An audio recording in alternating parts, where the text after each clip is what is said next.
동백꽃 활짝. 아버지는 식자공이었다. 모든 것 다 말아먹고 주머니에 3,000원 넣고 동백을 화분에 담아 서울로 왔다. 우리도 아버지 따라 동백과 상관없이 서울로 왔다. 그때부터 아버지는 동백만 바라보셨고 엄마는 자주 눈을 흘겼다. 청춘의 습관대로 아버지는 꽃잎파리에 자기 내력을 식자하고 수액을 잉크 삼아 꾹꾹 찍어놓은 활자들이 조판을 짰다. 우리는 아버지 활자와 상관없이 키를 키워갔고 아버지가 돌아가셨다.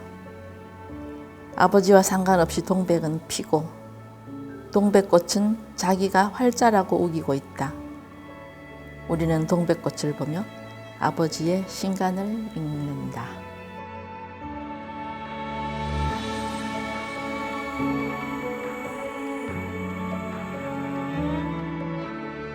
예, 저는 시를 쓰는 김은휴라고 합니다. 시를 쓸 때 제가 살아있다는 느낌을 받는 누가 뭐라고 그러든 저는 천상 시인입니다. 새알심, 동지 팥죽 새알심. 동지 팥죽 먹으면 한 살 더 먹고 6살 때 외운 식기입니다. 예. 아버지는 인쇄소에서 식자공이셨습니다. 아버지가 인쇄소로 출근을 하시면서 저한테 숙제를 해주고 가십니다. 그 성류꽃이라는 시집을 아버지가 인쇄를 하셨는데 거기에서 이 시 중에 하나를 한 편을 외워와라 그러는 거예요. 그럼 제가 그걸 하루 종일 놀다가 아버지 퇴근할 때쯤 되면 외우려고 그러는 게 안 외워지잖아요. 그래서 엄마한테 나 이거 안 외우면 안 돼? 그렇게 했지만 그 성류꽃 시집에 있는 새알심이라는 시를 계속 제가 외우고 그래서 그 시를 가지고 글자를 익히고 학교를 갔습니다. 어릴 때부터 시를 가지고 글자를 익혔기 때문에 저는 아버지한테서 받은 시의 DNA를 가지고 있다고 생각합니다. 학창시절 초등학교, 중학교 때 백일장 시대가 있었습니다, 저한테. 백일장에 가면 상을 받고 그래서 나는 정말 시를 쓸 거야. 그랬는데 고등학교를 이제 대초로 나가면서 가서 보니까 저보다 시를 잘 쓰는 사람이 너무 많은 거예요. 그래서 제가 잠시 접었죠. 그리고 이제 그 다음에는 이제 먹고 사는 시대여가지고 돈을 버느라고 시를 깜빡 잊어버리고 살다가 2002년에 회사를 그만두고 과연 뭐를 할 것인가 생각하다가 그때는 이제 등단 시대라고 할 수 있습니다. 그래서 한 10년을 제가 공부를 했습니다. 2011년에 시인동네라는 문예 잡지에다 신인상으로 등단을 했습니다. 그 다음부터는 제가 시대를 이렇게 얘기할 때는 동백꽃 활자 시대라고 그러거든요. 제가 백일장 시대, 먹고 사는 시대, 그다음 습작 시대, 그 다음부터는 이제 제가 활동하는 시대는 동백꽃 활자 시대라고 그렇게 제가 나누고 있습니다. 제 일생을. 석사 논문을 동백꽃 활자라는 부제를 달고 시작했거든요. 거기에 한 사연이 있습니다. 우리 아버지가 인쇄소를 그만두고 사업을 하시다가 폭망했어요. 그래서 돈 3,000원을 호주머니에 넣으시고 우리 집으로 오셨어요. 동백꽃 활자라는 시에 보면 그런 말이 있습니다. 모든 것 다 말아먹고 주머니에 3,000원 넣고 동백꽃 화분을 담아 서울로 왔다. 마당에 있는 거를 캐가지고 화분에 담아가지고 그거를 싣고 오셨어요. 돈은 3,000원밖에 안 갖고 오셨으면서. 아버지는 청춘의 습관대로 동백꽃 이파리에 자기 내력을 식자했다. 아버지가 돌아가셨어요. 아버지와 상관없이 동백은 피고 동백꽃은 자기가 활자라고 우기고 있다. 우리는 동백꽃을 보며 아버지의 신간을 읽는다.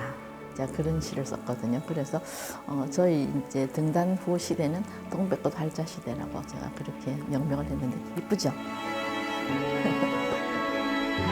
2011년에 시인동네라는 데서 등단을 하고 거기서 정말 뼈를 깎는 고통으로 그냥 시를 썼습니다. 그래서 써서 너무 단단한 시라고 그랬는데 제가 분간 없는 것들이라는 시집을 내고요. 그 2016년에 분간 없는 것들로 세종 도서 나눔의 문학 나눔에 선정이 됐습니다. 그다음 2022년에 2% 동안은 경기문화재단에서 또 창작 지원금을 받아서 2% 동화를 내고 지금 현재는 시인동네 작가회하고 현대시 작가회의하고 수원 민예총이라는 데가 그다음에 경기 작가회의하고 재리문인협회라고 거기에서 이제 제가 부회장직을 하면서 여러 가지 활동을 많이 하고 있습니다.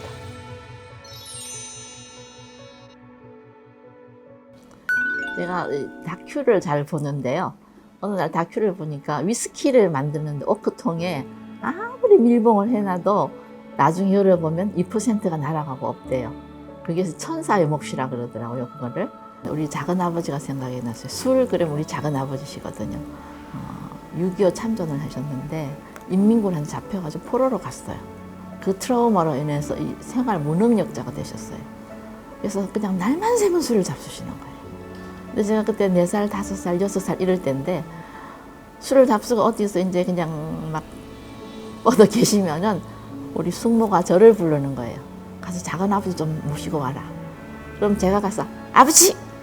그러면 아무 소리도 안 하고 따라오시는 거예요. 제가 장족하니까. 우리 작은아버지가 아무리 생활을 잘 하려고 해도 항상 2%의 그 취기에 취해 계시는 거예요.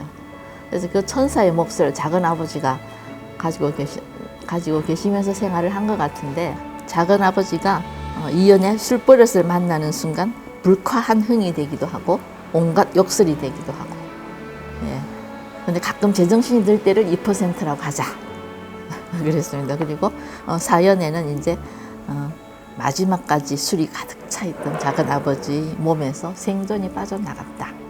돌아가신 거죠. 예. 누구도 그 발효 기간에 대해서 작은아버지가 겪었던 그 발효 기간과 그다음에 2%의 선량한 2%나 그다음에 그 취기에 있어서 독이나 그런 걸 아무도 얘기하지 않고 더구나 천사의 몫에 대해서는 아무도 얘기하지 않았다는 것을 작은아버지 회상하면서 썼습니다. 결국은 아버지가 그 취기가 없던 그 시기 2%를 천사의 몫이라고 작은아버지를 그렇게 미화를 시킨 거죠. 어떤 술주정뱅이도 2%의 천사의 몫은 갖고 있다는 거죠. 그 시기가 있다는 거죠. 근데 그 시기에 대해서 우리가 너무 이 얘기를 안 해주고 저 사람은 그냥 술주정뱅이야 이렇게만 했던 우리도 작은아버지를 그렇게 생각해 왔고 그래서 그게 너무 죄송해서 이 글을 쓰지 않았나 싶습니다. 지금 저는 시를 쓰는 게 뮤즈가 오는 대로 아무거나 잡아서 쓴다고 그렇게 생각을 했는데 그러고 보니까 일종의 어떤 그런 내 일상에서 일상 바깥에서 있는 바깥 세계를 쓰는데 그걸 나의 내면하고 이렇게 매치를 시키더라고요 보니까.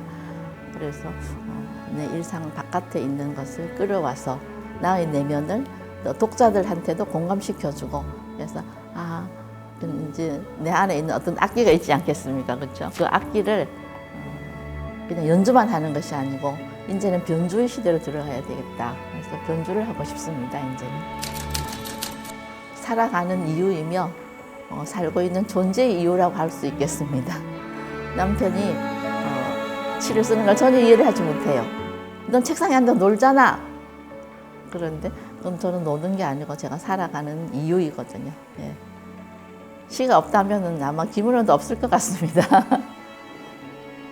작곡하신 장영희 교수님이 문학은 어떤 것인가, 문학하는 사람은 어떤 사람인가 그 질문을 어떤 학생한테 했더니 그 학생이 문학을 하는 사람은 세상을 조금 더 아름답다고 믿는 사람이라고 그랬습니다. 그래서 저도 그런 세상을 좀 아름답다고 믿는 사람이면 좋겠고 또 그런 사람들과 같이 놀고 싶은 것이 제 문학에 대한 의견입니다.